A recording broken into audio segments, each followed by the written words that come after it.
তোমাদের সঙ্গে অ্যাকসেপ্ট বিষয় সম্পর্কে দু চার কথা না বললেই নয়। অ্যাকসেপ্ট বিষয়গুলো হলো এই যে আমি এখন ভিডিও তৈরি করতেছি, বাংলায় কথা বলতেছি, আমার কথা শুদ্ধ ভাষায় আসতেছে না, আমার আমার কথাগুলো গুছিয়ে বলা হচ্ছে না। সো আমি যদি এখন অ্যাকসেপ্ট না করে শুধু ভাবতাম না না আমি তো সুন্দরভাবে কথা বলতে পারি না, আমার দ্বারা মনে হয় হবে না, আমি যদি এরকম ভেবে বসে থাকতাম, আমি যদি নিজেকে অ্যাকসেপ্ট না করতাম যে হ্যাঁ আমার দ্বারা হয়তো আমি এখন পারফেক্ট না, বাট আমার দ্বারা সম্ভব, আমি হয়তো ইমপ্রুভ করতেছি এখন, কিন্তু একদিন সুন্দর উপস্থাপন করবো মানুষের সামনে, অনেক ইমপ্রুভ করবো একদিন। সো এইরকম একটু একটু ইমপ্রুভে আমি হয়তো একদিন ভালো ইমপ্রুভ করবো। তো এইটা যদি এই একটা যদি এই একটা মাইন্ডসেট যদি নিয়ে বড় হতে পারো, তাহলে অনেক কিছু করতে পারবে। লাইক একটা জায়গায় আমি গেলাম, সেই জায়গায় আমাকে অপমান করা হলো, বা বা অপমান করা হয়নি এখনো।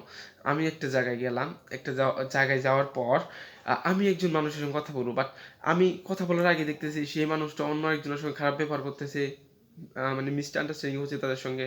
কিন্তু আমি যখন সেইখানে যাব, আমি মানে ওইখানে গেলাম, যাওয়ার আগে আমি এগুলো দেখলাম একটু দূরে থেকে, যার সঙ্গে কথা বলবো তার দিকে দেখলাম, তার বিহেভিয়ারটা দেখলাম, হয়তো ব্যবহারটা খারাপ, বাট আমি তার সম্পর্কে এখন ওই দূরে থেকে আমি নেগেটিভ চিন্তা করতেছি যে ও মানুষটা এরকম খারাপ, বা ওর সঙ্গে কথা বলবো ঠিক হবে না, ও মানে রিক্সের মানে অনেক ধরনের নেগেটিভ চিন্তা ওর সম্পর্কে আমার অলরেডি তৈরি করা হয়েছে। বাট এই নেগেটিভ চিন্তা করার পরিবর্তে আমি যদি তার সঙ্গে সরাসরি সাহস করে কথা বলি, তাহলে কিন্তু উত্তম হয়।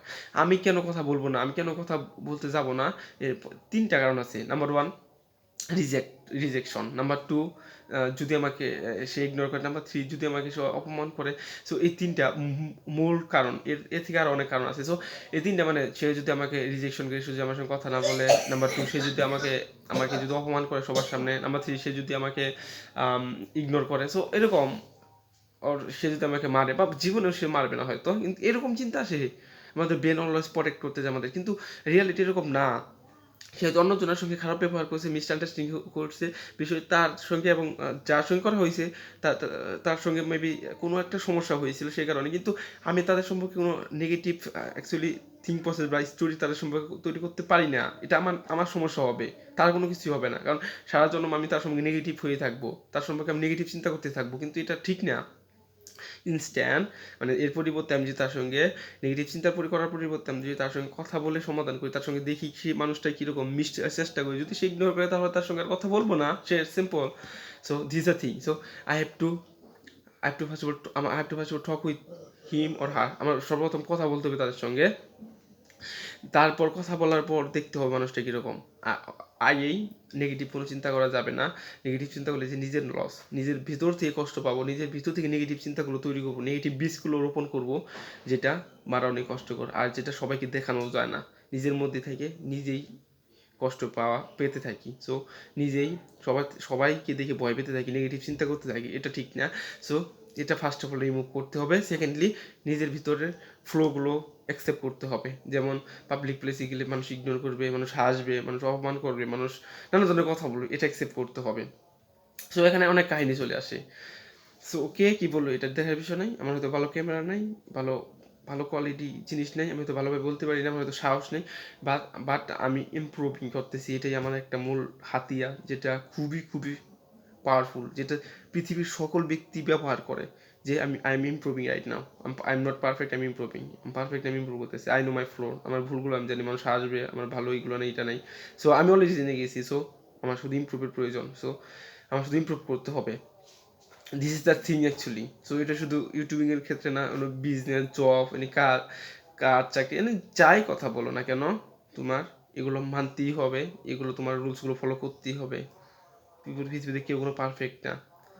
তোমার পৃথিবীতে যার কথাই বলো, আমি কিছু ইউটিউব চ্যানেলের ভিডিও দেখি, যেমন সাতগুরু, প্রিন্সে, দেন দয়ালচন্দ্র, দেন দেন তারাই, লেস ব্রাউন, ইসিত্রা, তারা তাদের তাদের তারপরে বাংলাদেশের কন্টেন্ট ক্রিয়েটরের মধ্যে বলি একটু, আইমান সাদি, সুলেমান শকন, আর অনেকেই তাদের ভিডিও দেখি।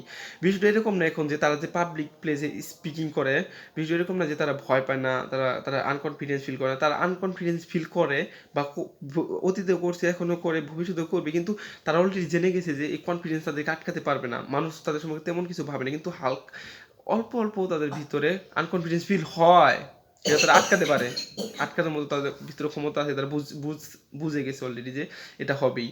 আর তাদের এই অল্প পরিমাণ আনকনফিডেন্স ফিলকে তারা দূরে রেখে, আনকনফিডেন্স ফিলটাকে তারা দূরে রেখে কনফিডেন্সটাকে শো আপ করে তারা ভয়টাকে আটকে রেখে সাহসের সঙ্গে প্রশ্ন করে, উত্তর করে, যা মন চায় সেই কোশ্চেন করে, মানুষের উপর পজিটিভ চিন্তা করে, নেগেটিভ না। যাকে দেখে ভয় করে তার সঙ্গে কথা বলে, নেগেটিভ চিন্তা না করে। সো এটাই চেঞ্জ, এটাই পরিবর্তন, এটাই হতে হবে আমার, আর আমি এটাই হতে চাই। This is a thing. I hope you are also want to be come like that, I mean like this.